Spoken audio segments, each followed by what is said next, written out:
शिरपूर तालुका अतिवृष्टीग्रस्त तालुका म्हणून ताबडतोब घोषित करावा, थकीत पीक विम्याची रक्कम तात्काळ मिळावी, तसेच सरकारने दिलेली आश्वासनानुसार शेतकऱ्यांची कर्जमाफी करावी, या विविध मागण्यांसह शेतकऱ्यांचा एल्गार मोर्चा तहसील कार्यालयात काढण्यात आला।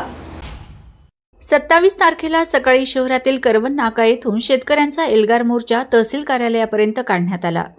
शिरपूर फर्स्ट आणि विविध संघटनांनी याबाबत तहसीलदारांना निवेदन दिले।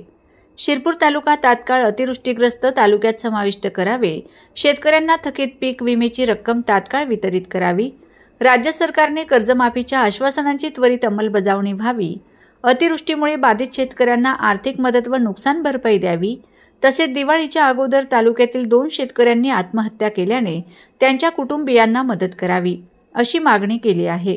निवेदन देताना हेमंत पाटील, भरत राजपूत, कल्पित जमादार, पार्थ राजपूत, पंकज मराठे, हंसराज चौधरी, कुणाल भदाणे, यश राजपूत, चैतन्य जमादार, चेतन मोरे व पदाधिकारी उपस्थित होते। यावेळी मोर्चात सहभागी नेत्यांनी आमदारांवर टीका केली होती।